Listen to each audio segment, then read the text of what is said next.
Welcome in, ladies and gentlemen, to Division A. On the left-hand side, we have our team of ProBUs. We have Earby, I'm going to go with, or yeah, Earby, sure. Earby is going to be on this, or Earby, probably better, will be on the Stukov. John Bunyan will be on the Deathwing. Muffin will be on the Maiev. 8-Bit's going to be on the Anubrak, and Sage is going to be on that Sonya. Over on the right-hand side, Tactical Feed. Materium is going to be on the Brightwing. Whereabouts will be on the Kira. Broomboy on that Garrosh. Feldroth is going to be on the Junkrat. And Solidity, I think is, I'm reading that correct, is going to be on the Zagara. Let's find out what happens here in game number 1. And we have not seen a Zagara all day, so I'm sure there's a few people in chat who are excited to see some Zagara play, as she has not had any sort of nerfs in the past week or so. Crushinator did swing by and said that there's a rumor of a patch coming through this upcoming week, so we'll have to see if that's going to be the case. I wonder if Zagara gets a little nerfed on her Baneling build, because it is quite annoying to deal with. And she literally fired that right there and it went to the fort. That's literally almost, not literally, but it's almost the entire lane of distance. NGS Hypers, indeed. While I looked at chat, there was a First Blood into the Kira top lane. Sage is going to be able to get some free siege during this time. Garrosh rotates up to be able to cover missing soak. And Sonya plays this smart, plays this safe, doesn't overextend, and I like this from her. Now, she wouldn't have been locked down in front of the gate too long, but Brightwing goes down in mid lane, and I'm missing kill after kill as I'm looking around and just looking at tactical plays. Good rotations, excuse me, and good overall control from both these teams so far, but it is going to be the side of ProBUs with the stronger play so far. ProBUs, excuse me. Yo, where are the Hades Guan Yu runs? I actually was thinking about that this morning when I was doing laundry before stream, and I was like, I might do a Guan Yu run. I might do it. I believe the first time I want to say the first time I ever beat Hades EM4 was Guan Yu. Like, I don't think, like, no cap. I actually do think that was my first, I know that was one of my first, like, EM runs, but I think my first EM4 run was Guan Yu. I'm like 90% sure of it. Maybe if you show up, Meebus, maybe if I'm feeling generous, maybe, I don't know. Or maybe we'll just do a giant Twitch poll on it and go from there. Who knows? But I was thinking we could probably get like 2 Hades runs in, because usually Hades runs about like 40-ish minutes for me. I usually make it to Dad. I rarely die before I get to Dad. Deathwing's gonna eat a few of those Banelings, not allowing the free siege to come through in favor for the Zagara player on the side of Tactical Feed, but that's okay. Whereabouts is going to be continuing just to control this top lane, and going to be going into this trait build. Gain 20% basic attack damage when Kira basic attacks on an enemy hero below 50% health, and it deals 20% additional damage, and she gains 35 attack. Oh my god, that's a lot of numbers. Gain 20% basic attack damage when Kira basic attacks an enemy hero below 50% health. It deals 20% additional damage, and she gains 35 attack speed for 3 seconds. Jesus, that's a big level 1 talent. But you know what else is big? Another kill in favor for the side of ProBUs, who are going to be able to get themselves that Garrosh by the Maiev. Second talent is going to be Your Pain, My Gain. Basic attacking enemy hero causes Kira to gain 10 armor for 3 seconds, stacks 3 times. So 30 armor. 30 physical armor for the Kira while she's just, while she's battling things out, and Brightwing comes through with the phase shift, is going to go down. Whereabouts will live. And this is a small PSA. I'm sure Whereabouts couldn't do anything about this. You gotta drop your Brightwing off in a favorable location. I have on time to time been like, oh, Totski's face shifting into me. I should dive into the enemy team's face. No. Usually when I get a face shift from Brightwing, or usually Totski when we play our Tuesday Storm Leagues, usually like if I start getting that face shift, I'm like, I need to make sure my Brightwing gets dropped off in a favorable location. If this is a saving my butt sort of phase shift. If it's an aggressive phase shift to get Brightwing in, to turn the tides, to win the fight, then you want to drop your Brightwing off right next to the enemy hero so you can get that polymorph, you can get that arcane flare value.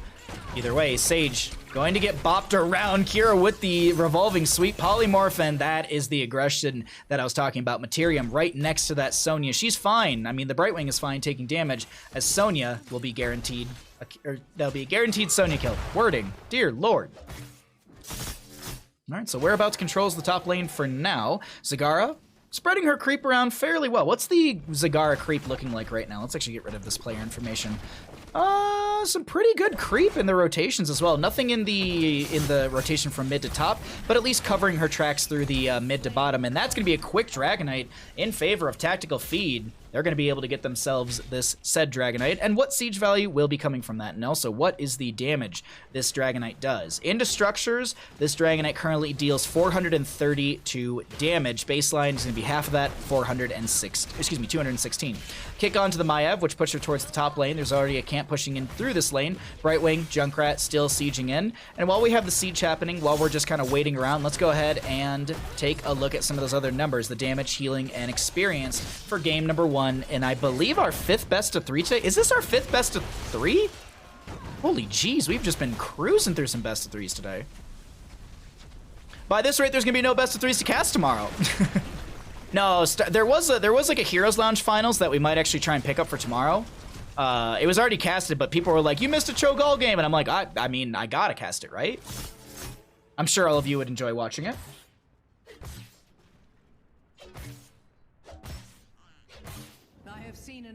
All right, so Dragonite phase will be ending here.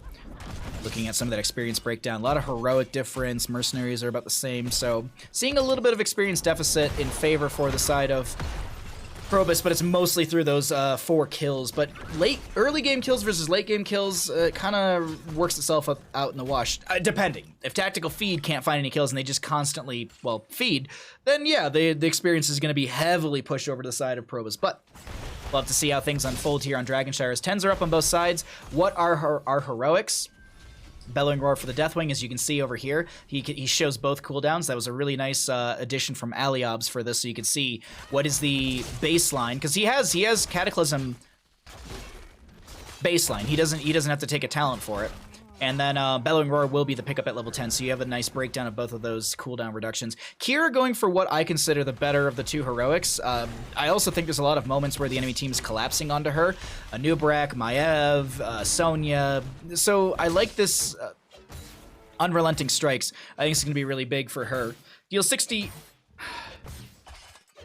Can I wait for this to scale? Does it scale to 69? Deal 68 damage to nearby enemies every 0.5 seconds for 2.5 seconds as your sword grows outward.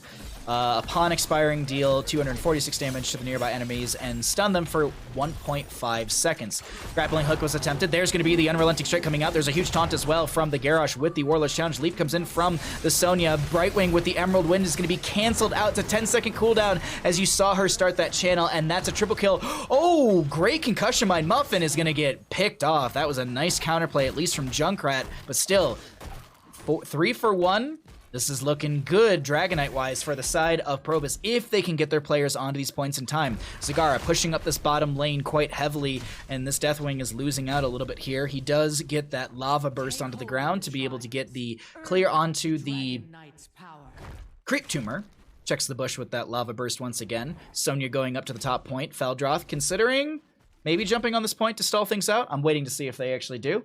Doesn't seem like he'll be in time. Stukov should be able to get this, but Broomboy rushing in. Zagara, Banelings are going to be eaten by a Nubrak. So well played by 8-Bit. That was really, really good. You spawned a Beetle, because I believe that was Burrow Charge use. So you spawn a Beetle from that. Oh, that was so well played. Sonya holds top lane, but it does guarantee... Sonya dies in top lane, holding for the Dragonite. So what's the Dragonite siege value? Once again, let's check on the damage. 504 damage into structures. Baseline, 254 damage. So heroes will be taking that 254, but structures obviously doubled. 13 talent tier advantage, still in favor for the side of ProBUs right now, but it's going to be mitigated soon. Muffin coming in from that top lane, maybe looking to Umbral Bind, maybe play off of the Anubrak, but no. Dragonite sits at 1% HP, 30 seconds left on said Dragonite. Broomboy gets hit with the Umbral Bind, but pops the Indomitable. As that expires, the Earth Shatter from John Bunyan will connect. Sonya. Kira up in the top lane continues to push up. Yes, I need Cho'Gall in my life. I love Cho'Gall. With great power comes great responsibility. We casted a Cho'Gall game already today. But yeah, I'll do after stream tonight, chat. I will do some research and I'll look into see if I can cast that game that was from Heroes Lounge. I'd be curious. Maybe we'll start our stream tomorrow with that. I can guarantee it. Someone's going to be like, why are you recasting a game that's already happened? Because chat wants Cho'Gall. I mean, I want Cho'Gall. I think everyone wants Cho'Gall.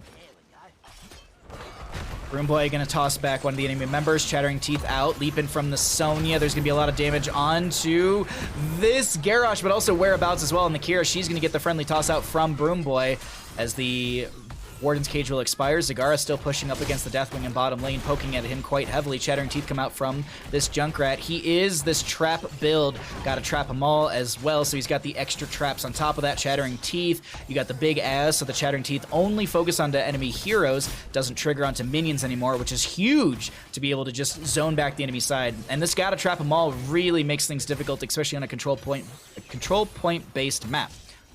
But will it be enough? Will it be enough? Deathwing is a good big boy, yeah. He's unfortunately getting slowly bled out in bottom lane. I've been watching this fort HP through the minimap, and it's just been dwindling every so often. Zagara's able to get a lot of poke pressure onto this Deathwing, so he's holding as best he can without losing. Like it's very much like it's kind of like when I've been told, like in League of Legends, when I rarely play League of Legends, I'll play top lane and it's just like, all right, what do I do in this matchup? They're like, oh, you don't win that, you lose that matchup, so just don't lose top lane too hard. Great leap in to cancel the Emerald Winds from the Brightwing. You see it's on a 10-second cooldown. Leap coming in, shutting that down. Super good read from Sage to be able to just stop that once again. And these Banelings, the Baneling Barrage, the Baneling Massacre, it's just so hard for this Deathwing right now as he has to forfeit bottom lane fort. John Bunyan doesn't want to eat a bunch of those Banelings for free, as he will take flight to be able to get some health back up. Zagara able to get out of that bottom lane, able to speed her way out on that Creep Tumor. Nope, Sonya hold on top lane. Unrelenting Strike will connect. Deathwing lands into top lane. Is there enough damage into Sage? Whereabouts tries to go for it and actually gets the bleed value. Fascia from Brightwing comes through. Well played, well outplayed by Whereabouts into that engagement through top. Glad I caught that one up there, as this is going to be bottom lane popping off once again. There's going to be a toss onto Maiev. She gets a heal from the Stukov just in time. Massive shove into Garrosh, pushes him onto an awkward spot on the map, but there's no bottom lane for it to outplay onto that, and there will be a Zagara for a Maiev trade. Center Dragon Knight's available, but the Deathwing stalls things out with a Lava Burst. You can't get onto that point quick enough, and that'll be bottom lane stalled out by the Anubarak and Stukov. Well played so far from the side of ProBUs in this loss of an engagement. The Zagara did go down. I actually know it was probably, I mean, the engagement was traded out here, but I forget that the Sonya went down in top lane as well. So overall, actually, I need to retract my statement. I think ProBUs is playing this just fine when they lost their two members, still holding out on the map. So many Banelings, dude, it's insane. I have a feeling like if we get this quote unquote, if we get a patch this upcoming week, I have a feeling that Zagara will get bopped with the nerf bat. I think Zagara's on that list. She's really strong, but I feel like she's a little too strong. How would I adjust her? I don't know. I'm not a developer. I haven't streamed in 9 days, so my brain's kind of, I can't theorize anything, but either less Banelings or maybe Volatile Acids nerfed in the travel distance. Maybe their damage is nerfed a little bit. Maybe it goes to like 40% travel, maybe like 10% increased damage, maybe 15.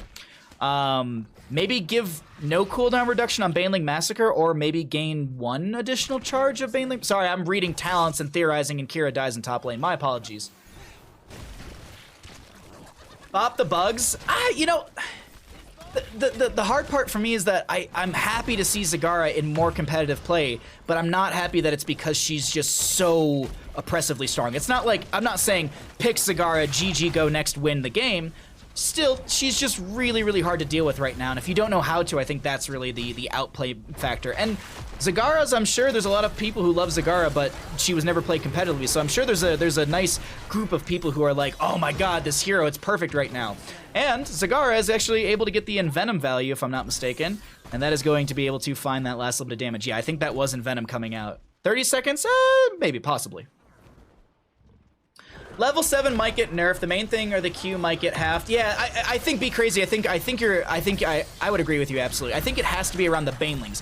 I don't think her range increase. I don't think her damage increase. I don't think any of that's bad. I think it's just the Banelings need to be a little tweaked. That would be my theory if we were talking about like what's gonna happen with Zagara if there is this patch. And keep in mind, this is all if. if we get a patch. I don't know if we are. Just Crushinator. And you know what? If we don't get a patch, everyone just at Crush on Twitter and be like, Crush, where's our patch? Revolving sweep onto the, onto the Stukov, and the Banelinks come through, and that will be enough damage to kill the Stukov. Big spread launcher. There's also going to be an Unrelenting Strike, catches the toe of the Anubrak. The bug, is it going to get squashed? No. Yes. 8 Banelings is just too much. Yeah, I would agree. Leaping from Sonya, the counterplay. Okay, so at least, you know, it wasn't all loss. You do trade a bit, 2 for 1. But does this mean they rush top on the side of Tactical Feed and get this objective phase? Whereabouts is going for it. There's the mount. Okay. Sonya trying to work her way into bottom. Now, this will be seen through the vision of Zagara. They know that this is happening. It's not going to be quick enough. If maybe Kier was a little bit faster onto the top point, which maybe if she mounted faster, but I doubt that's. I think I'm getting too far into the weeds on whether or not mounting would make the difference. But still, either way. This is Kier actually, though, in position to grab this Dragon Knight, so things were delayed out long enough for a Nubrak to respawn, but the same can be said about the Junkrat, as Deathwing will land through mid. He's looking to maybe stall out Kira. No, he's just looking to soak up experience, look for that 20 talent tier. Let's look at those Banelings come through. I don't think we've actually looked at some of the damage, healing, experience for much of this game so far, so we'll look. Oh, no, we did once earlier in the game, but maybe a little bit later if the game continues, because Dragon Knight is here. There's a lot of good siege potential for the side of Tactical Feed, and you know what we haven't definitely done in a little bit is look at some APM. I know the 20s are here, but it's APM time, ladies and gentlemen. Let's see what happens with it. A little bit of Baneling damage from Solarity. Solidity? Oh my god. I can't read names all of a sudden. I'm just gonna go solid. I apparently just have no idea how to say the name. Oh! Yeah, they dead. We're dead. That was a lot of good damage right there. Bellowing Roar comes out from Deathwing, but it's gonna be anti-synergized, or it's not gonna synergize with the Cocoon from the Anubrak. Garrosh does go down. John Bunyan's got a little bit of health. Sonya leaps in to try and make a play, and that's a lot of damage going on to Feldroth, but I believe there was a phase shift from Materium just in time. Materium's so very low, Unrelenting Strike will come out. It does have that silence value, as we do have the upgraded Unrelenting Strike at level 20, that silent killer. Hitting an enemy hero with Unrelenting Strike silences them for 0.5 seconds and reduces its cooldown by 3 seconds. Unrelenting Strikes doesn't have the longest cooldown in the world, 60 seconds, but is this per tick? This has to be per tick of the 0.5 ticking, right? If what I'm saying even makes sense to anyone, right? This isn't 3 seconds per, like, it's like 3 seconds per that 0.5 proc.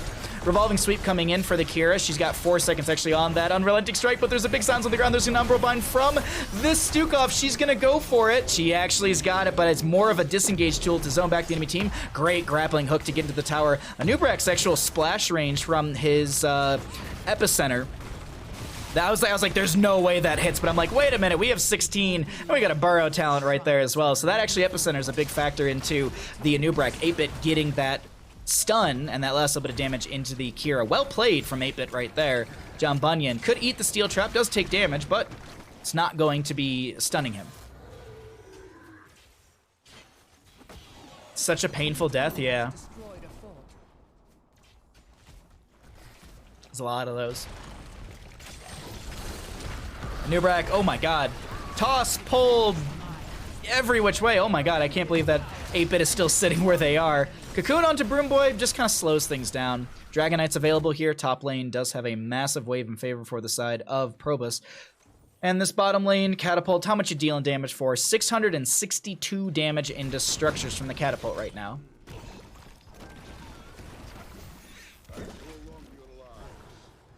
Sorry, I was just looking. I was like, I wonder if there's a way to coordinate those two things. And I'm like, well, if I remember that it's 662 at 18 minutes, that'll make sense. But in military time, 18 is just 6, so I guess you can associate it that way. I don't know, sorry. Siege Giants in bottom lane, they should be addressed, but they're going to get the vast majority of this fort. What are the Siege Giants actually sieging in for right now? Into structures, that's 590 damage. Youch! Youch, that's a lot of damage. Sonya has the top lane, Garrosh onto the bottom. Objective phase is up and available for either side. Let's see what actually happens here.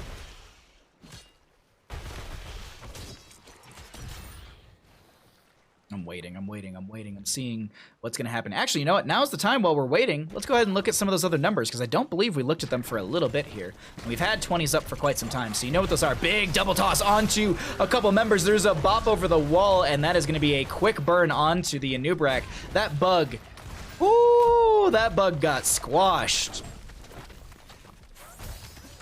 Banelings coming out from Zagara. These are just chasing into the enemy side. Kira going for the grappling hook to chase on in. Does have a revolving sweep, I'm assuming. Looking at the Deathwing, but ends up just going for one Carnage hit, which is that extended sword. Sorry, I was thinking about a D&D campaign. I was like, man, I'd love to have like a Kira sword that's like a swip. And the DM was like, hell yeah, I like it. Actually really cool. Sorry. As I said, we're tangent heavy. We're at that point of the day. We've been streaming for nearly 5 hours. We're gonna have some tangents. Oh, all right. So the objective phase is up and available. There was a lot of pressure through bottom while Nubrak was dead for 60 or so seconds, but respawning quite soon. This is looking like it's going to be a back off from tactical feed, not able to find themselves a staggered death. And I think they will be able to grab objective phase. There's a lot of pressure. There's already a lot of pressure on the map. Actually, no. I'm gonna open up the map a little bit further. With that spread launcher value from this. Sage actually ate a couple of those Banelings. I think that actually is the reason this fort still is available and alive.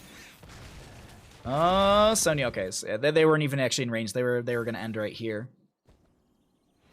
I think the fort will fall to this. Yeah.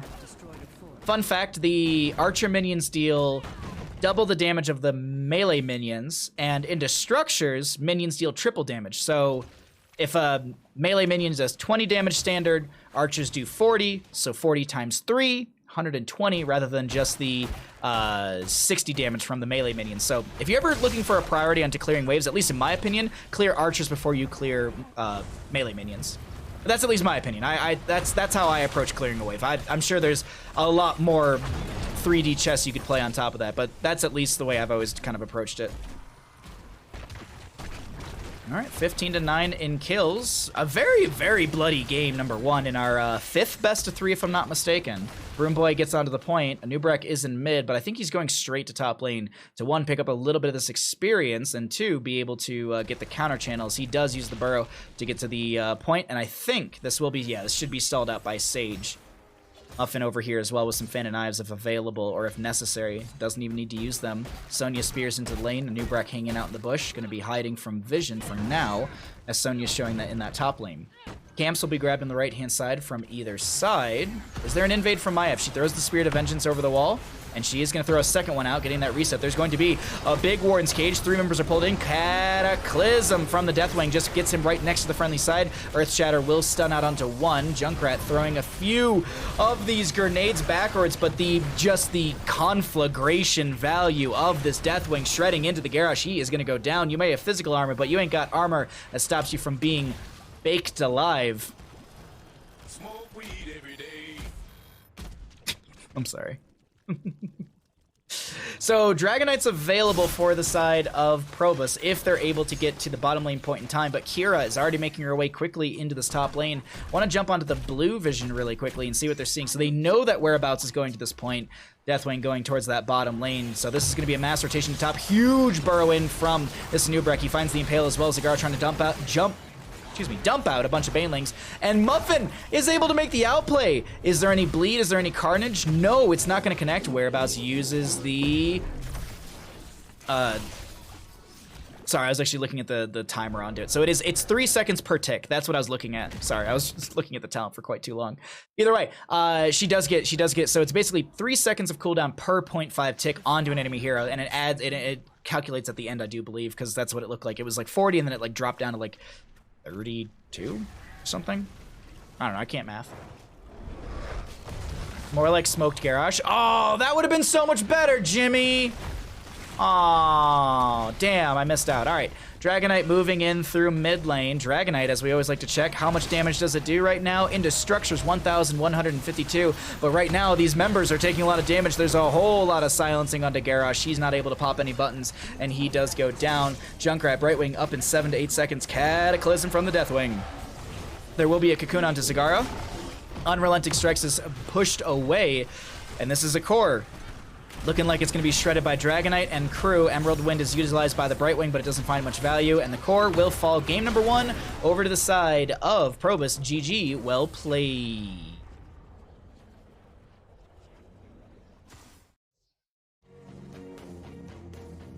Woo!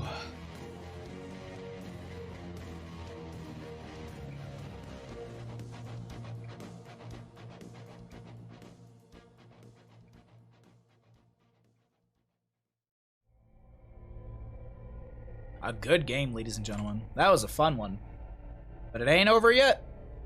That was game 1 and a best of 3. Will we go to a game 3? Or will this be like every other games? Just 2-0s.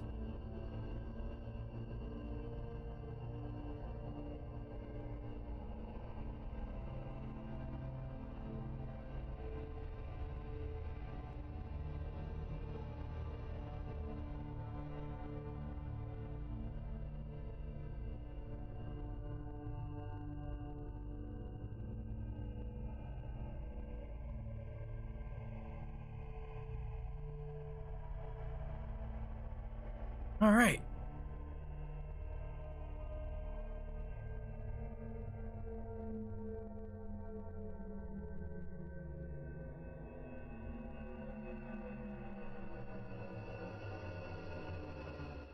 Back to Bandit Night. Let's go ahead and get our score updated. Whoops. Score is updated. And let's get into our next map. So we'll go to Tomb. Okay, players didn't swap sides. Yeah, cool. Okie dokie.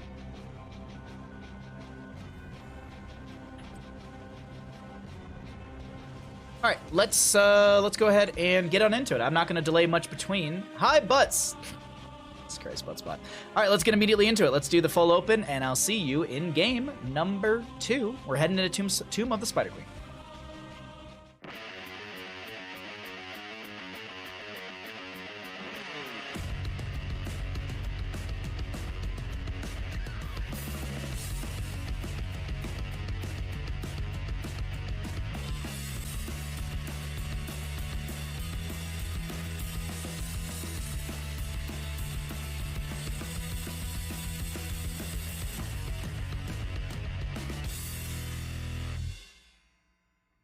Welcome back, everyone, to the Nexus Gaming Series Division A. On the left-hand side, we have ProBUs with the advantage in this best-of-3 series. In Tomb of the Spider Queen, we've got Sage on this Leoric. Irby is going to be on the Tyrande. John Bunyan will be on the Tassadar. Muffin will be on the Stukov. Oh my god. Sorry, I saw Zerg and I was like, I got this. Tychus. Anyways, 8-Bit will be on the ETC, and that is going to be your ProBUs team.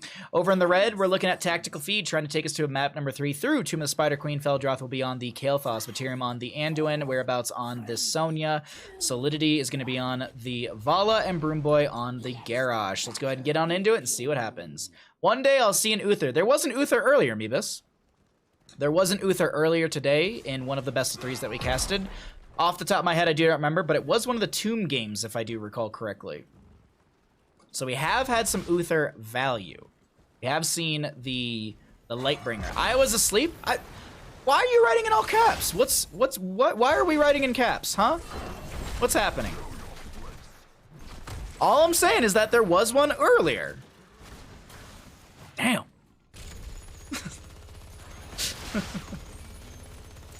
Okay, Psionic Storm build for the Tassadar. So you have that Psi Infuse, increase the range of Psionic Storm by 33%. Each non-structure enemy hit by Psionic Storm restores 0.5 mana, increase to 0.5 against heroes. Or 5 against heroes, sorry. Sending loose Fritos? Do it. I bet you won't.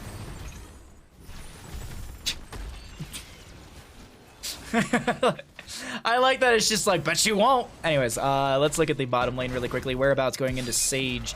Sonya versus Leoric. I feel like Sonya might have a harder time. She is slam build, so doesn't have that war paint to be able to have the sustainability. Muffins was, I think, trying to come down here and put some pressure onto Whereabouts, but Muffins is now the one taking a lot of damage. Vala coming through with a lot of damage, and she does have this puncturing arrow build, and she does build up 3 stacks. Not through all of that, but just in general, and it's very, very strong start for the side of Tactical Feed as they have First blood. Be crazy. Oh god. Well, until it happens, it's just empty threats. That's all I'm saying. Until someone actually does it, it's just an empty threat.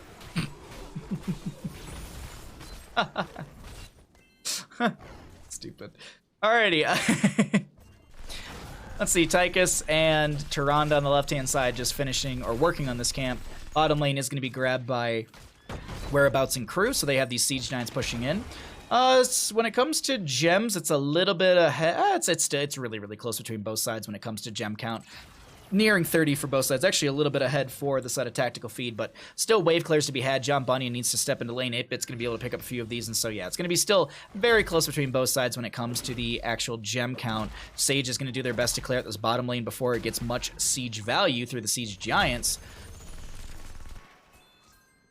And we wait. We wait, and we see what will be happening here. Vala, ooh, oh. I'm surprised Vala didn't stay for the outplay. I feel like she had that. Maybe, you know what, she couldn't see a couple of the enemy members, so maybe that was the reason why it was just smarter to play it safe. Tychus does activate his minigun. You can see that glow around his minigun as well, but there's also like a small audio cue. It's like a kind of like a weird chunk noise. Clunk, I think. Chunk, clunk. Sure.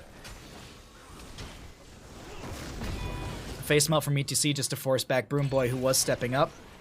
No Indomitable use. John Bunyan's just going to be able to poke at this wave. Waits for it to crash in the gate. Probably going to drop the Psionic Storm. Does have the Electric Fence as well, as Tychus does go into the Master Assassin at level 4. Not only is it important to finish out those stacks, 15, but it's just the passive. The big thing is increase Tychus' attack speed by 10%. That does affect Odin as well.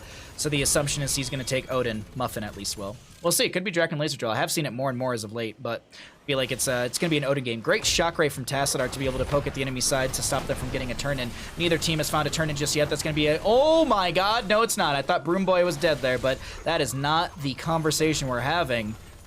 So he is A-okay. Speaking of... I was going to try and transition into questing talents, and I didn't have the right wording. Anyways, questing talent time. Let's talk about it. Tyrande, level 1, Lunar Blaze, 3 out of the 20, but the big thing is just the baseline that you get the passive increase Lunar Flare range by 30%.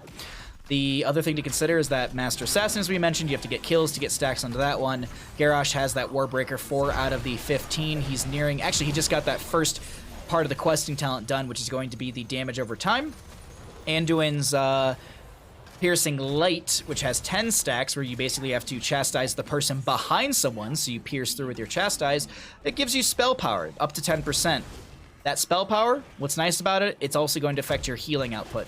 So that's a nice little scaling factor. Kael'thas on the Mana Addict at level 1, going to be at 11 out of 20. That is an uncapped quest, but at 20 you do get the reward, which is the Arcane Barrier activation, to use your mana pool, the entirety of it, not current available, but the entirety of your mana pool as a shield. So if Kael'thas has 1,000 mana, that's the shield that he utilizes. Lastly, our other uncapped questing talent is going to be that Puncturing Arrow, as noted before. 12 stacks and rising on that. We'll do the caster math on that one a little bit later. We'll let that scale up into the later into our later half, and then we'll see how much damage it's outputting. Keep in mind, you also have just a lot of... Oh, sorry, okay. I misremembered. I was like, wait a minute. Is Seething Hatred? No, Seething Hatred's like 16, I think it is. Where you have the spell increased power as well at total hatred or output damage. I forget, because it's been almost 2 weeks. Regardless, Vala's doing a lot of work right now. And I'm liking what we're seeing so far from Tactical Feed. First objective phase was looking good for them. But is that going to be enough?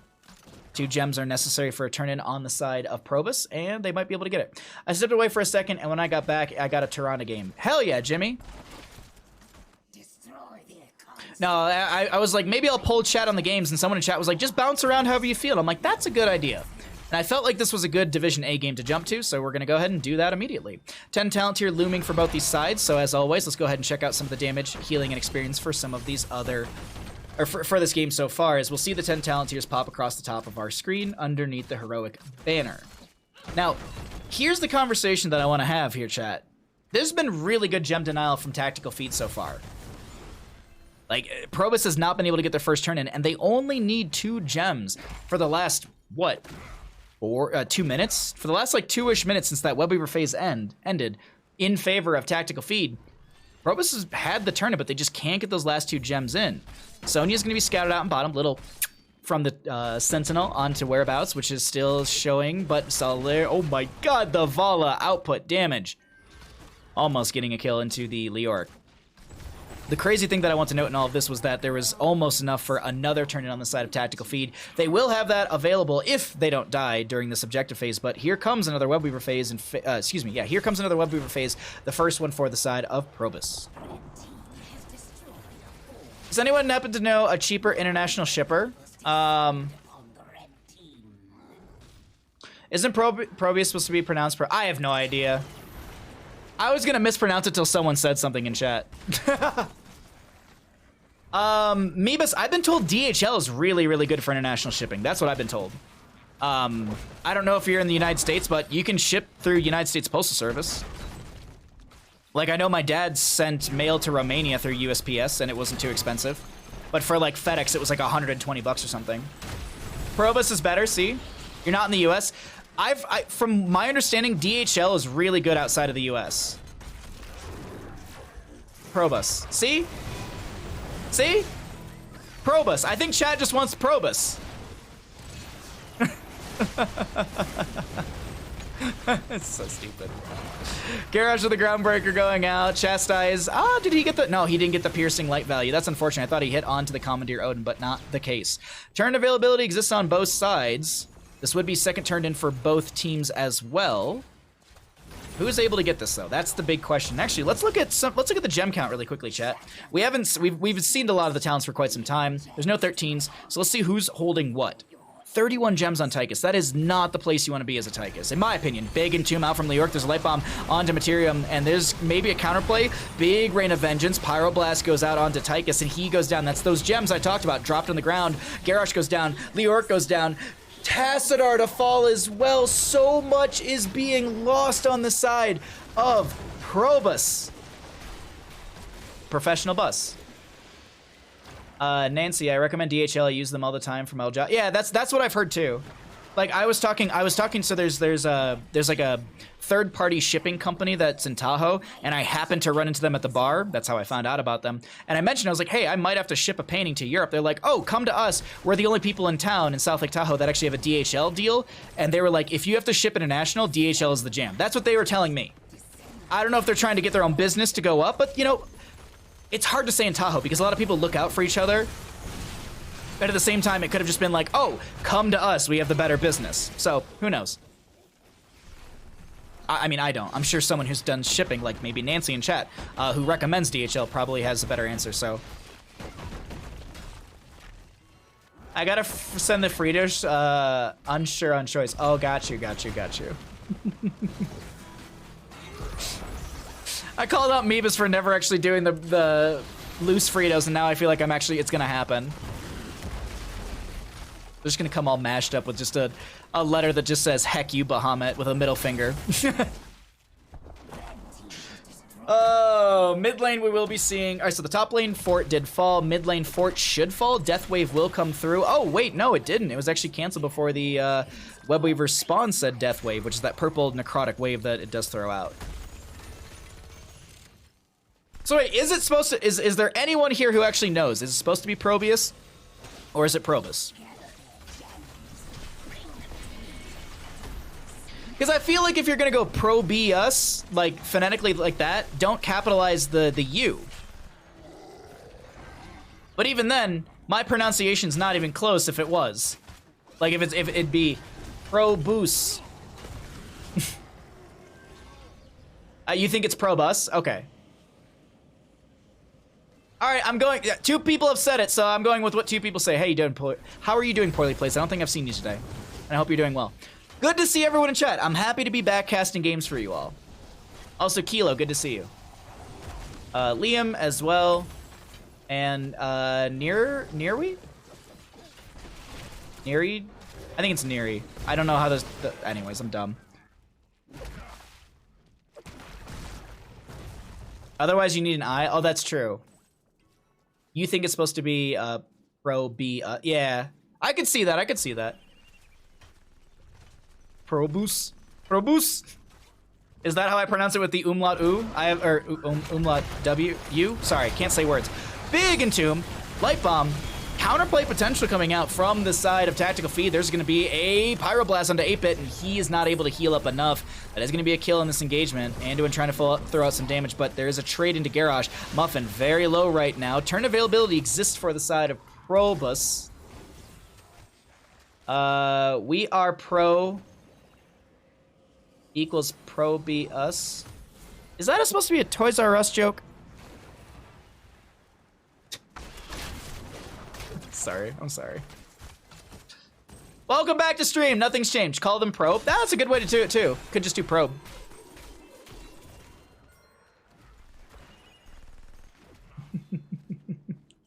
Sorry.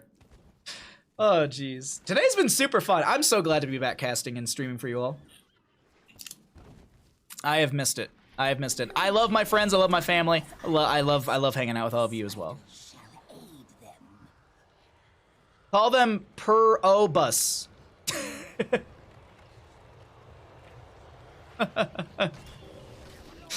I wonder, I know Muffin said thanks for casting, so maybe Muffin is hiding out in chat, potentially? And they could give us the answer? I don't know. Oh, mighty bus, yeah.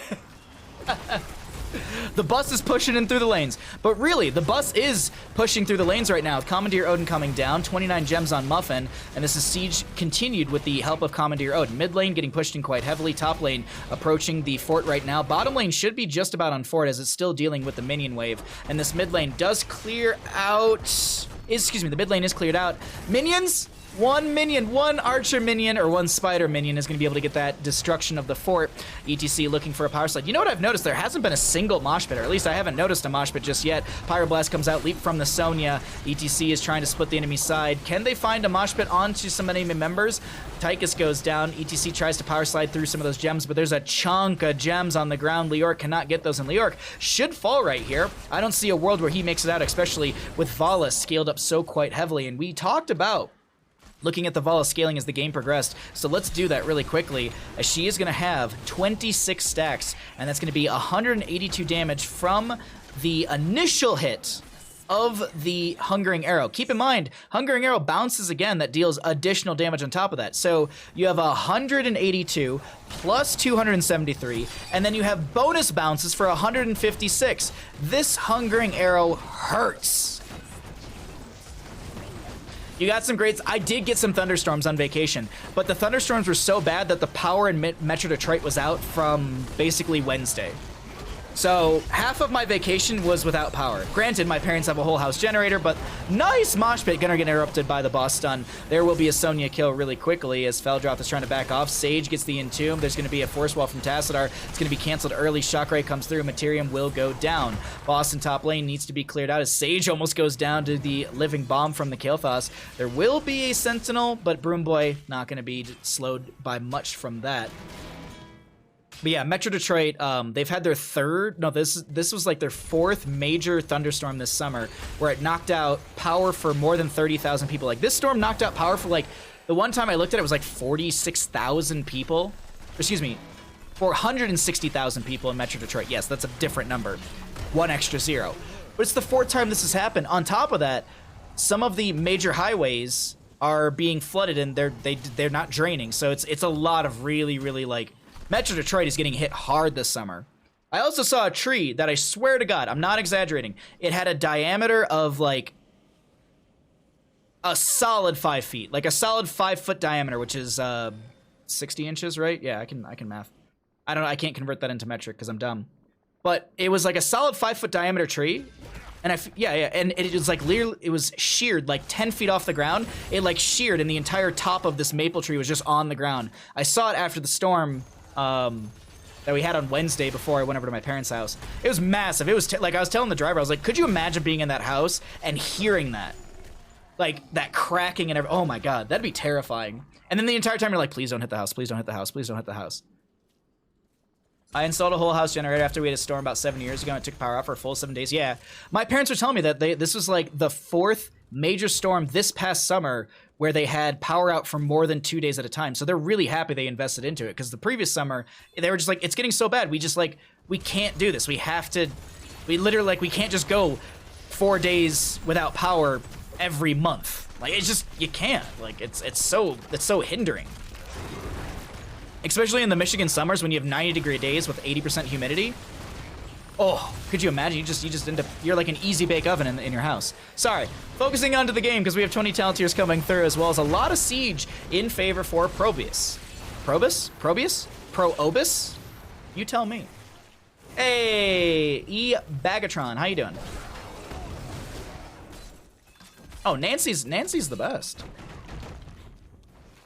Whole house generators are definitely, they're a hefty investment, but damn, once you get them, you're set. In a sense. It became hurting arrow.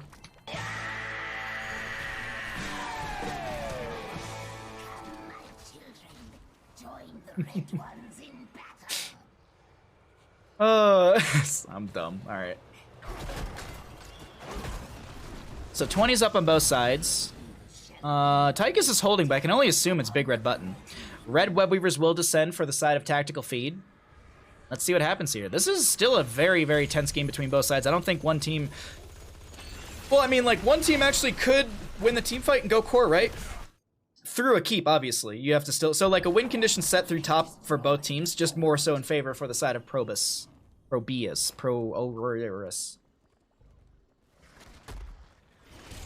And I thought we had a problem here with electricity stoppage for some time while heavily raining. Yeah. I've had 5 power outages in one night recently. Yeah, I live in a mountain town where sometimes the power goes out, and I went and bought a generator. It's not a whole house, but it's enough to power me to stream. Like, it's enough to do, like, my router, my computer, a couple monitors, and maybe some lights.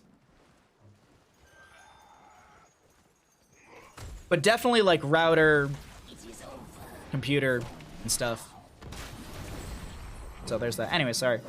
30 gems turned in favor for our blue team. They still need another 30 to get that in, or to summon the web weaver, but that's available. Will it happen? Broomboy steps in. There's gonna be a giant toss into the buried alive entomb, but it's not gonna counterplay itself in a sense, or Leoric can't silence himself, if that makes any second. There's gonna be a force wall out from the Tassadar, a little bit of that electric fence to slow the enemy team down, but this is just gonna be Tychus picked off here. What does this mean for the side of tactical feed? What can they do here? Boss is up in 20-some seconds. You see sitting in the bush, Broomboy chases in, sees the ETC, but can't make it there in time. Little Sentinel from the Tyrande will come out, and 48 gems sit in the pockets of tactical feed. They need a total of 65 for this next web weaver phase, but I think the call is to go boss. Now, what is the vision looking like? Because I want to jump onto this blue vision. Broomboy is going to be scouted out. Sage trying to back away as well. So this is going to be... I feel like there was a... The guess is that they're on boss. They're going to throw a Sentinel. They see that they're not. What are they actually doing? Well, slowly just rotating around the map and picking things up like this bruiser camp for mid lane.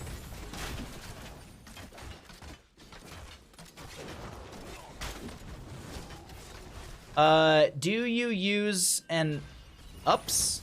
Oh, is that like a battery pack? I don't know what I don't know what the abbreviation is.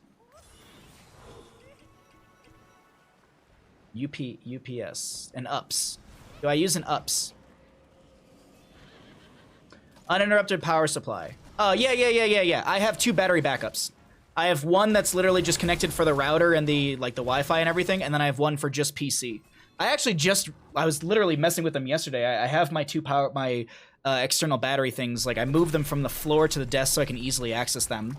Not that it was like a pain in the ass before, but it's nicer to walk into the office and just go to the desk and look at them rather than crawling underneath the desk at 2 in the morning when it goes off and it constantly beeps at you.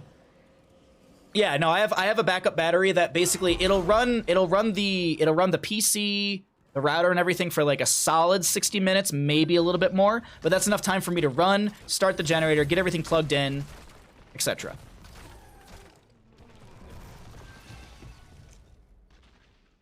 Sorry.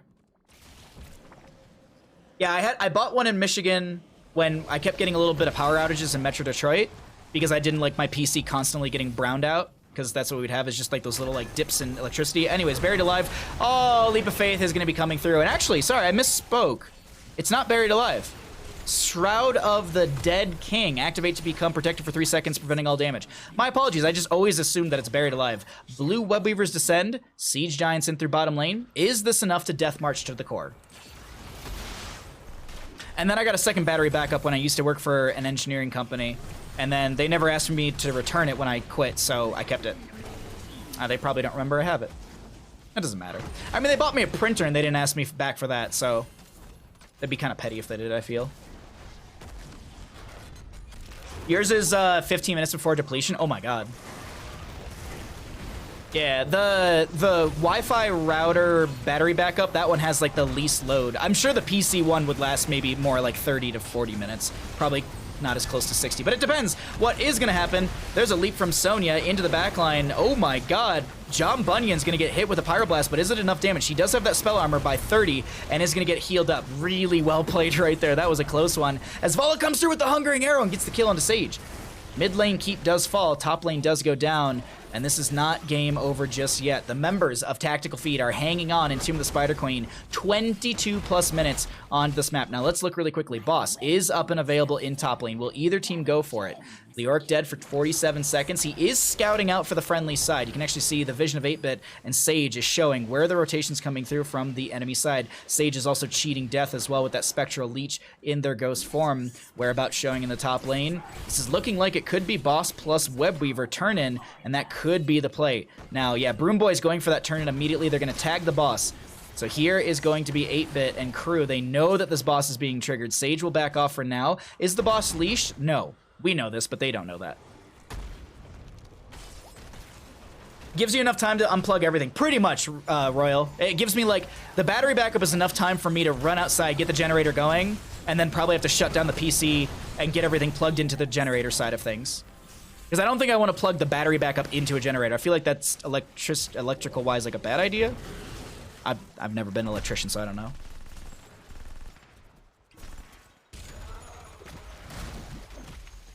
That was the idea to get this one. Of course, there's a lot bigger, but it's the King of OK from. Hey, you know what? The biggest thing for me, the reason I got my battery backup was because I was sick of the Detroit, like, we call them. I don't know if that's the universal term, but brownout. In the sense of it just kind of, it goes out for a second but comes back, but it's enough of a power surge, I guess maybe it's more of a power surge, it's enough of a dip in electricity where PCs will restart, routers and everything, so it's nice to have that where, you know, you'll hear like a click, you'll hear like a beep, and it usually comes back. And it's also probably not as good for PCs to just shut down periodically like that. I've heard that term before. Yeah, like my buddy's dad worked for electrical companies while we were kids and stuff like that. He actually used to have he used to make training videos of how to be how to like climb the electrical pole and properly service not towers, but like transformers and stuff. And so that's what his dad always called it. And if his dad did that, I would trust it. Or it might be just a Midwest thing. Regardless, what is going to be happening is a force wall, a leaping from Sonya. They're going to try and steal this boss away on the side of Tactical Feed. Is it going to work out, though? Well, so far it is. Tyrande does go down. 8-Bit has the face melt. Oh, I think they tried to go Mosh Pit, but it actually didn't work out. Death Mosh will be triggered. Sage trying to find some sort of counterplay. This boss is going to slam onto Sage, and that's going to be a pentakill for the side of Tactical Feed, and they march towards top lane. Are they going to be able to end? Well, with the death timers around 40 to 50 seconds, I would expect yes. I would expect absolutely yes with a boss and a massive wave and a Vala who is just chunking damage. Training videos, you say? Hot drinks. Dum, bum, bum. That is a big turnaround and a big win for Tactical Feed. And they should take us to a map number 3. Our first best of 3 that goes to a map number 3. Man, it only took us 4 best of 3s to get here. Tactical win. Is that what you wanted, Pack Gamer? GG's over to the side of Tactical Feed. We head to a map 3. I'm glad. All right, everyone. I need to run to the bathroom really quickly. Don't go anywhere. We're going to get into map 3 in just a second. I'm going to leave up the stats for you, and I'll be right back, okay? Don't go anywhere. We have more Heroes of Storm action in just a minute.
Alrighty. Let me show you some talents as well. I had to get a little extra. I had to get some water as well.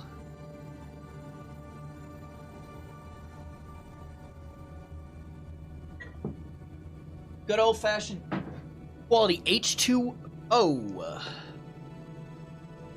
Alrighty. Neat. Alright, back to Bandit and I. Let's get ready for our next map. 65 Kael'thas globes. Woo-wee! On a rotation-heavy base map. That makes sense to me. I'll tell you what. It's too much King of the Hill lately. Oh, you know what I also watched? There's a new season of Brooklyn Nine-Nine. I started watching that last night. Really good. Really liking the new season of Brooklyn Nine-Nine. I think they're on season 8 or 9. Let me double check something. We swapped sides. Okay. Shame. Team swapping sides on me. How dare you?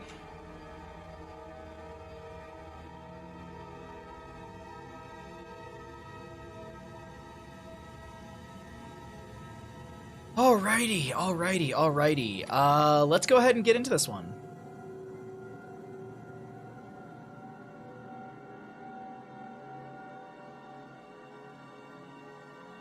Please. Oh, no. I was just, whenever I talk about TV shows and movies, unless they've been out for years, if it was the IT crowd, then I would make some jokes and I'd talk about oh, I love that one episode. God, there's so many good episodes. There's the one where Roy dates the girl whose parents died in a sea park fire, and he's consumed by it because he's just how do they die in a fire at a sea park? There's so much water around. Yeah, that one I feel is fair to talk about. Game of Thrones I feel is fair to talk about. But yeah, no, new TV shows, I try and keep it general. I like it. It's really good. I highly recommend it.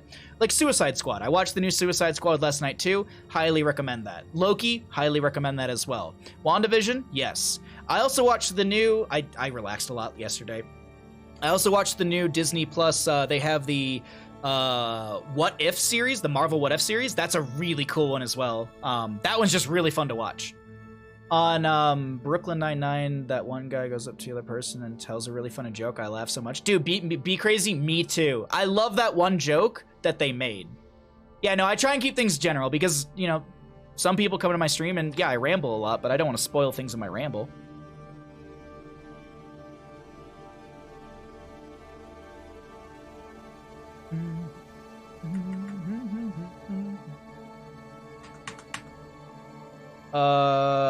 Okay, I think we're ready to go into our next game, ladies and gentlemen. Are you ready to find out what happens in this best of 3 series? I am totally not just looking at a bunch of Discord things. Totally not doing that. All right, let's get into the game. Let's do the full open, and I will see you. Be crazy band, please. No, Meebus. No. Be crazy, sweet human. Mwah. All right, I'll see you in the game. Let's load on in. Tactical Feed versus ProBUs. They did swap sides, but either way, we know that. Let's go ahead and do the full open, and I'll see you in Towers of Doom.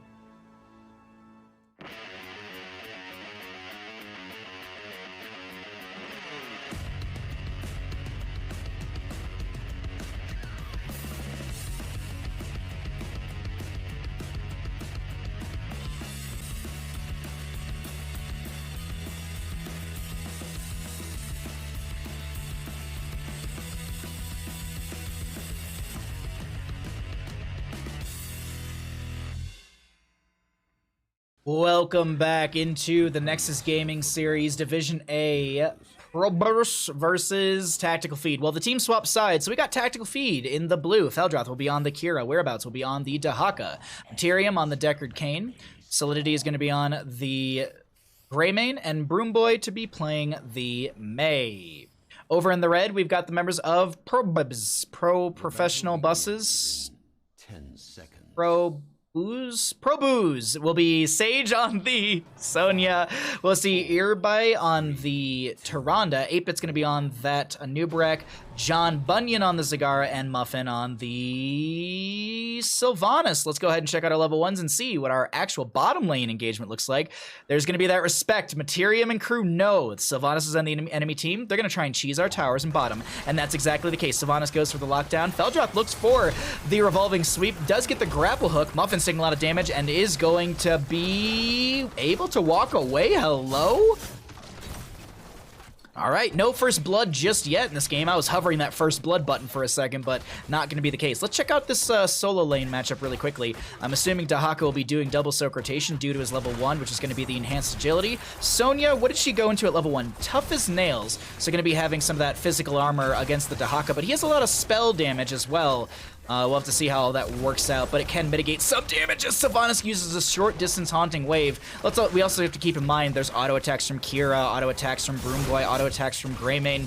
So this is going to be one of those games where that toughest nails will be stronger in the team fight 5v5 for the Sonya. I feel like Whereabouts just kind of burns through that regardless, and we'll have to see how things work out.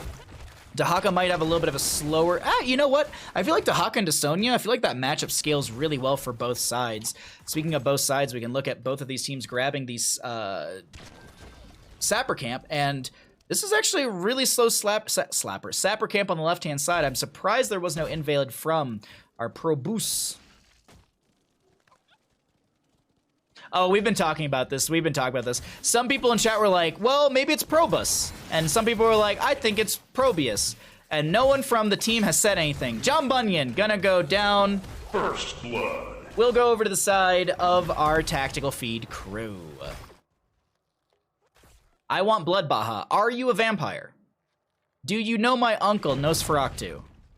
He's a chill dude. Really creepy, but chill dude. Eldroth is gonna dive in onto Muffin, but it's not gonna be enough damage, as this is going to be our red side Sapper Camp already cleared out.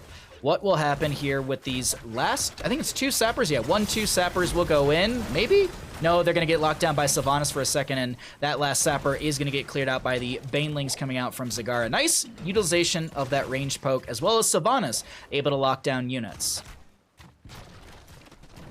I don't have to answer anything. All right, I mean, no, I wasn't saying you had to. Sentinel, does it kiss? Nah, it's not gonna kiss. Okay. Look, I'm just saying, you might be related.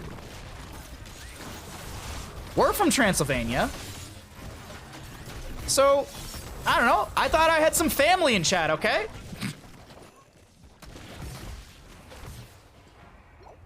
Just cue the Vin Diesel meme of just everyone's family. Man, you know, we were talking about movie series to rewatch. That's a good one. The Fast and Furious series, there's actually a legit timeline to it. Like Tokyo Drift, even though it came out like 3rd or something like that, or 2nd? Tokyo Drift was like really early in the series. It actually, like in the universe of Fast and Furious, it takes place like way late in the, anyway, sorry. It's very interesting. I love the Fast and Furious franchise for how cheesy and dumb it is. Much like how I love the Resident Evil franchise for how cheesy and dumb it is. The movies, the really bad ones done by Paul W.S. Anderson, not Tompkins. That dude's actually really good. Regardless, let's look at the engagement brawling out in bottom lane, as this is going to be the Greymane and the Sylvanas traded out. The Haka did brush talk down here to join into this engagement. Haraja Cube comes out. Is there a tongue drag? Yes, onto the Anubrak. He is split from the friendly team. Does Apit have any way to get out of here? He pops the burrow. Broomboy goes in with this icing. Kira comes through with the revolving sweep, and that will be another kill over to the side of Tactical Feed. It's one of Ren's. Oh, I love Fast and Furious. Like if someone was like, hey, do you want to rewatch Tokyo Drift? And if I had seen it like the day before, I would say, hell yeah. I love Tokyo Drift. Such a good movie. Are we talking about Fast and Furious lore? I love Fast and Furious lore, sure. Are you saying that you're a vampire then, Baha? I mean, we are your family. That is true. You are. I very much do consider you all my family. No, I mean like, yeah, our family's from Cluj-Napoca, which is the capital of Transylvania in Romania. That's not like me making memes. That's the truth. That's why there's a Romanian flag on my wall. You're getting tongue drag, taking a lot of damage. Do they have? Yeah, this is the Dahaka build where you really get into the enemy team's face, especially with that feeding frenzy at level 7. Sage, is there bleed over time? No, not enough damage over time, and Sage will live for now. Tongue Drag will connect onto this Nubrak. You hear that laugh in the background. That is going to be the boss just now spawning in the top of our map, and Sapper goes in through bottom lane. Good siege value it had, and Dahaka continues his double soaks, building up that enhanced agility. Now, what does enhanced agility mean? It's not just movement speed, because there's another factor from enhanced agility. Baseline, when you touch a bush as Dahaka, you have your 120% movement speed for 2 seconds. This is increased with the enhanced agility to 5 seconds, so you have an additional 3 seconds of movement speed, burst movement speed. You scale your movement speed 2% per stack. So right now, in totality, Dahaka, when he touches a bush, he moves at 130% movement speed, which is mount speed. He actually comes in through the brush stock right now, looking at Ibri. Is he going to tongue drag? Is it even necessary? Well, they go for it, and that's going to be Tyrande going down. So once you finish out this quest, which is the other half right here, you'll be at 140% movement speed, which is 10% faster than mount. So your chase is really big, as well as your movement between the top to mid double soak rotation. Pair that into one who collects. This is very, I wouldn't say it's PvE, because you can go into the heroic stalker, hero stalker, which is really good for PvP. I feel like it just depends. It's a little bit of a gamble in a sense. You really want to decide, how do you play into the solo laner? Are you playing more about wave clear and less about the 1v1, or do you need that 1v1? Because I think that's a big discussion to have around the level 4. Feeding Frenzy, I think, is just really good overall. The Symbiosis build is great as well. I think Dahaka is such a versatile hero with his build. Kind of like how Vala sits right now. I feel like Vala's very flexible with her build. You can go auto, you can go hungering, you can go multi-shot, map dependent, composition dependent. I really like the direction some of these heroes are heading for in Heroes of the Storm when it comes to just their viability in multiple scenarios, rather than, oh, we're on battlefield, better get a Rainer, better get a Hanzo. You know, we need just that racer. Like you need. I like that there's more flexibility with a lot of these heroes, and Dahaka, with the slight changes we saw, brings him into that table. Any gypsies in your family? No, because that's considered a horrible term to call someone. Not really. Well, it is. I've had some. Romanians get a bad rap in Europe, and they get called gypsies and stuff like that. And I'll never forget going through Frankfurt in Germany, where there was the TSA officer was like checking our stuff. I guess the customs officer. He was like checking our passports and everything. He saw my parents' origin, because it's on there, and he smugly tapped his wallet behind the 6 inches of glass that's there and went, oh, I still have my wallet. Yeah, that was very, very funny. Anyways, Burrow Charge from the Anubrak will be coming out. I've also had I've had someone pull a knife on me. They were like, oh, you're from Romania? Your family's from there? You're a gypsy. And they pulled a knife and they were like, haha, it's so funny. I'm like, you just pulled a knife on me. That dude got bounced from that bar so quick. Anyway, sorry. My stories aside, let's talk about Game 3 here. We're on Towers of Doom.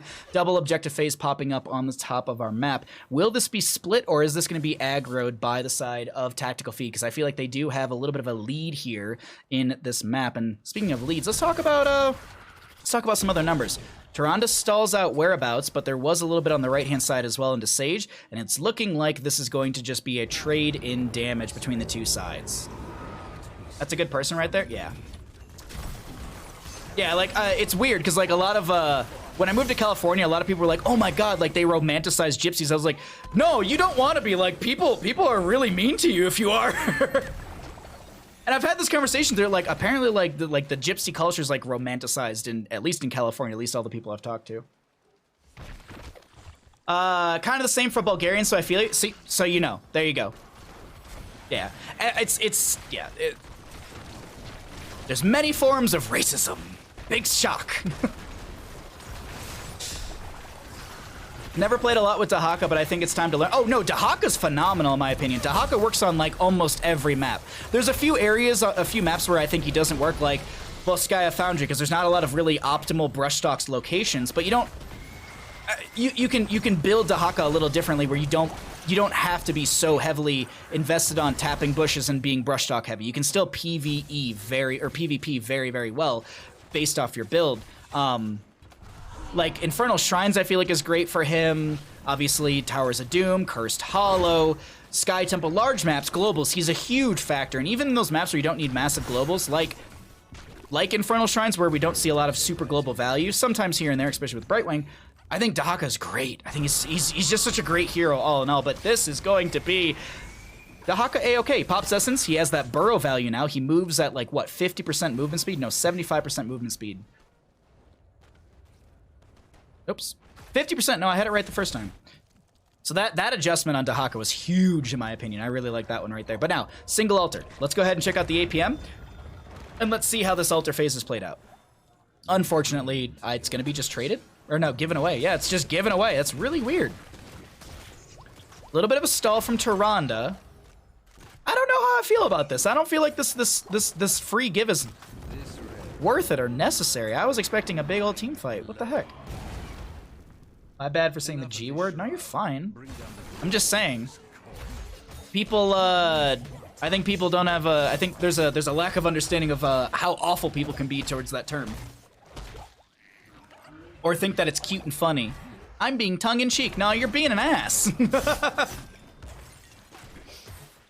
People are racist? No, yeah. I played him today. Didn't know he can move while burrowed. That's new. That's new.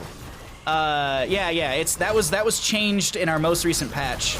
Feldroth is gonna get the revolving sweep onto Muffins, which will find a kill. 8-Bit comes in with a burrow charge, but it's in kind of an awkward spot. Say it while Listen comes through, but it's gonna anti-synergize with the ice wall. Actually, it was just shy. It wasn't even anti-synergistic. It was just shy of actually catching the Tyrande, but the Devouring Maw slows down some damage, not slowing down enough as the Greymane solidifies another kill. Double kill overall for the side of Tactical Feed.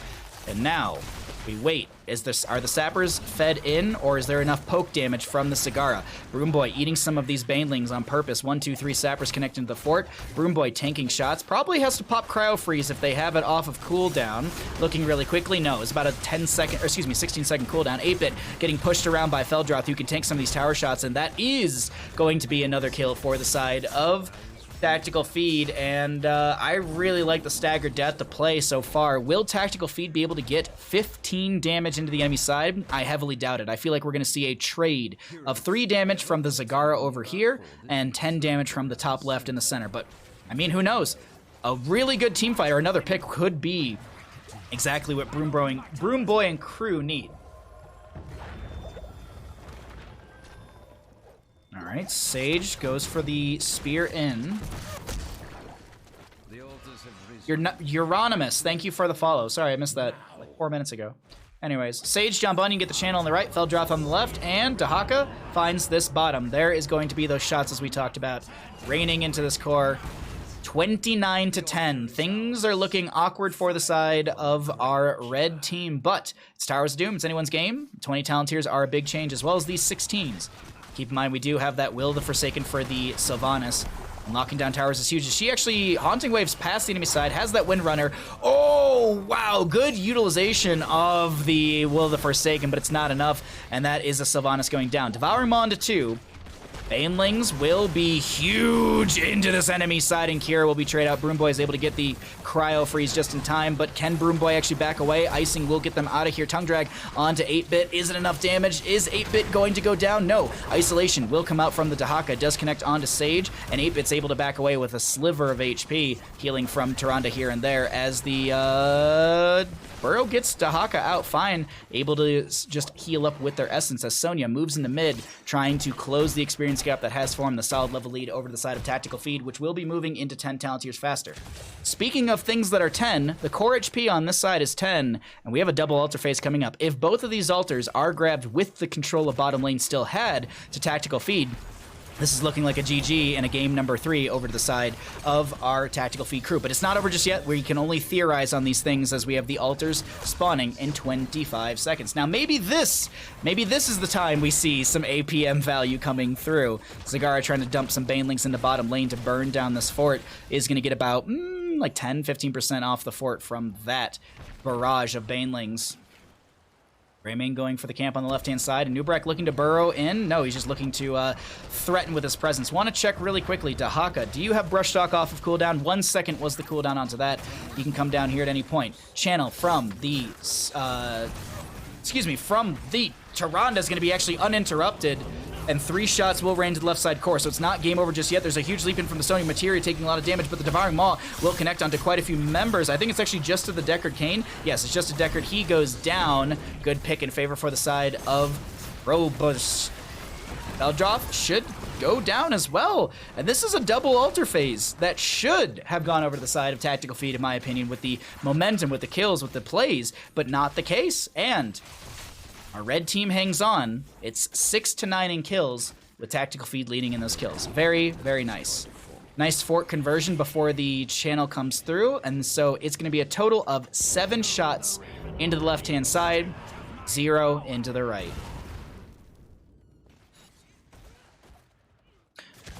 You also agree Zagara is good the way she is right now and doesn't need a nerf, right, Smile? No, she needs her Banelings to be changed. Banelings need to be changed. I think this level 7 is the big one. Maybe reduce the additional charges to 1. Maybe make this distance a little bit further. Maybe a little bit less damage. Slight bop. She doesn't need a massive bop. Just a little bit of a tune. Itty bitty tune. A little too strong. They don't. You're wrong. Whee! I'm assuming that Zagara is one of your favorite heroes, and you're happy that she's in an OP spot. I'm guessing.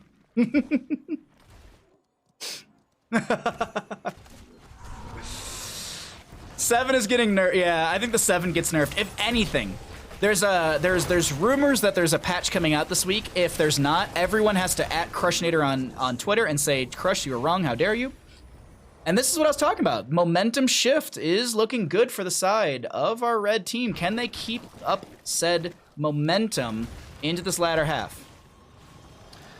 Next altar phase will be double. 12 potential shots in totality for ProBUs, which would actually find equalization in this game. But there's still 24 seconds on that channel. Greymane trying to just poke at this fort while the minion wave anchors.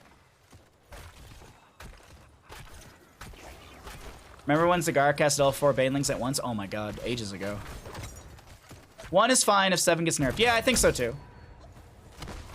I've been waiting to repick Zag. Yep, see? I knew it. I knew it. So this is looking like more it's going to be... Oh, Sylvanas is still kind of threatening and hanging out. I don't think...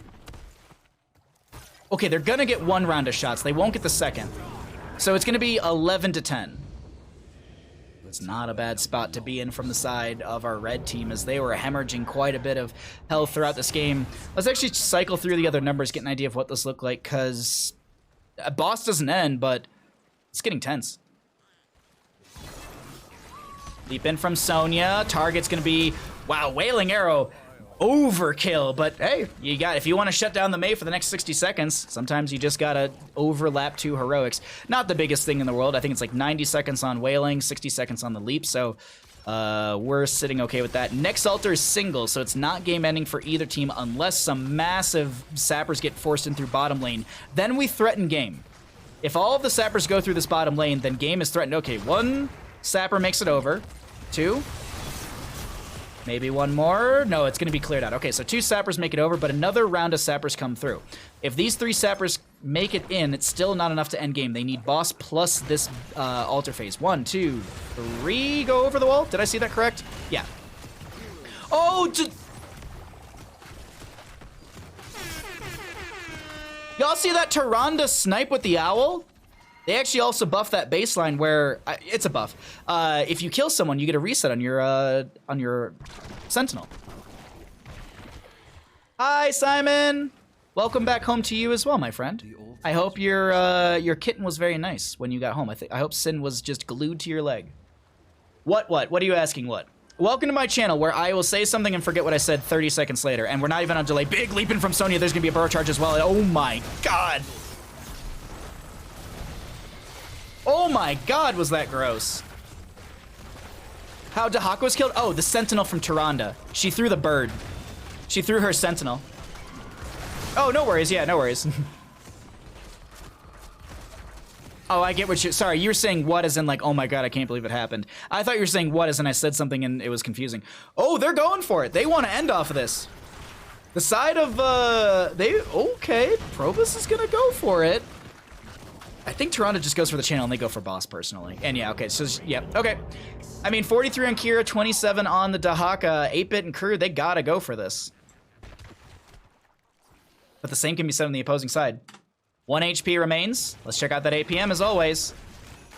Boss is triggered. Burrow charge from the Anub'arak. Looking at the Dahaka. Spear from Sonya won't connect. The Greymane goes down, and the boss is going to be pinged once again. Does get the full leash, but this is going to be GG's if this is grabbed here, and I don't know if they can do anything on the side of Tactical Feed. Whereabouts is going to go for it. Leap in from the Sonya, blind reading into that. Actually, the minion wave was scouting that out. I was like, how did she see? She saw the Dahaka double back because the beetles from the Anubrak were in the wave, so she saw the Dahaka double back into the bush. Broom Boy, not gonna go down, but what is gonna fall is the core, and that is gonna be game number 3 over to the side of ProBUs. GG, well played.